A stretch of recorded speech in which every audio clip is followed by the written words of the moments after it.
o'clock. 1-800-GOT-JUNK for home or office junk removal. We make junk disappear. Let's see if they're going to lead off with the child in Harlem. Let's see.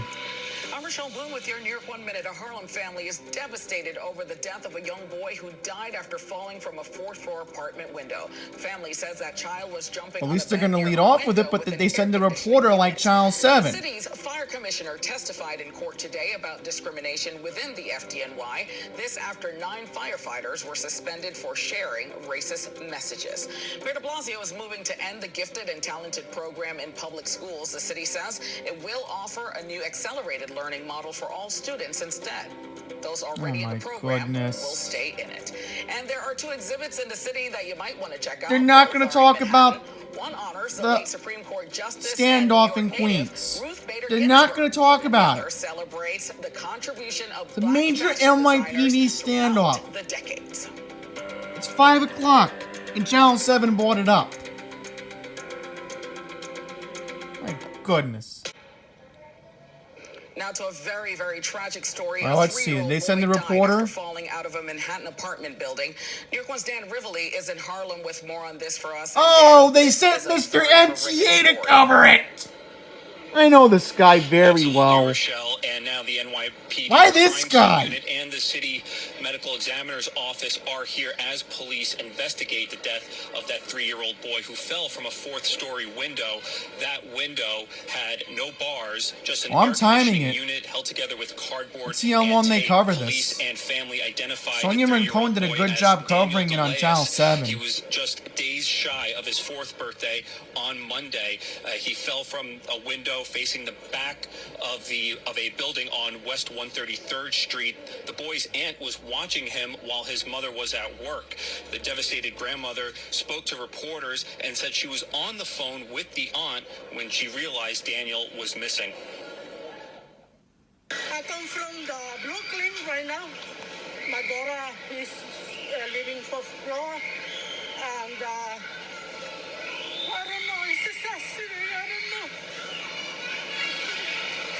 I feel bad. Oh, you can feel bad for that family member. Daniel may have been jumping on the bed at the time. He was found in a stairwell outside. This could have been preventable. The apartment building, and he was pronounced dead at a hospital. Police say there were additional children in the apartment, siblings and cousins, but it is unclear if Daniel was alone in the room when he fell. That's the latest from here in Harlem. Dan Rivoli, New York 1. Rochelle, let's send it back to you. Dan, thank you. Well, they almost spent 2 minutes, unlike Channel 7 that almost spent 3 minutes. But nobody cares about Daniel Nigro. Nobody really cares about that. Give me a break, New York 1. Bizarre story has apparently come to an end. A man in Queens who squirreled away in his tree for more than 2 days has just come down. Oh, thank goodness. He spent more than 2 days up there. So why was he there and why did he come down? I doubt New York 1's even going to cover this. I don't even think they're live right now. I think they're re-airing their 4 o'clock broadcast. All right, let's see how Channel 7 covered this. Mental illness, and so police had backed off. And here's what happened just moments ago.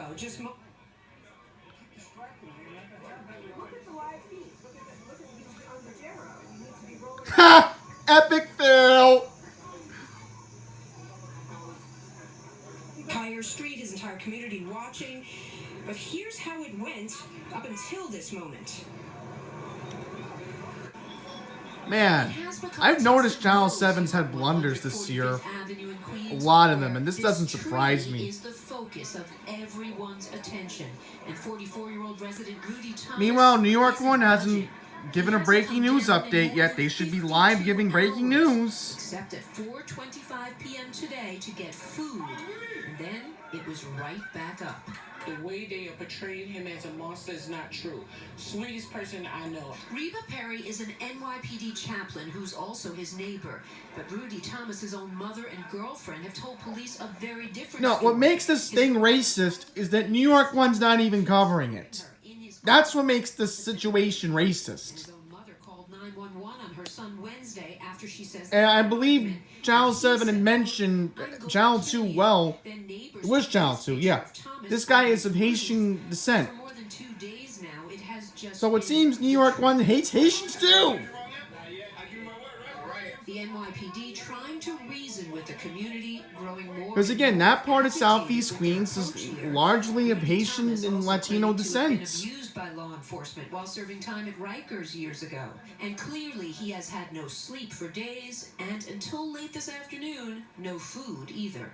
When you're dealing with somebody with mental illness who hasn't eaten in 3 days, you can give them a piece of crack, a little bit of water, and they get back into their mental state, and then he'll wake up and realize, what am I doing up here?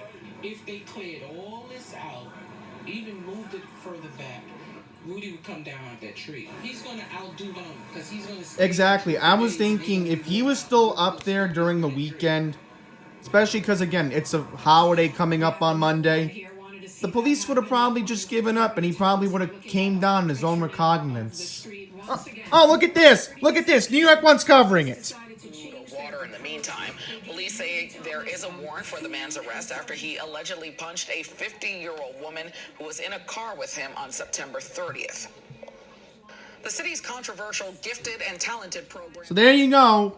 So I'm going to title this video, New York One, Too Little, Too Late Covering News Stories. So I'm going to wrap it up. Thank you for watching.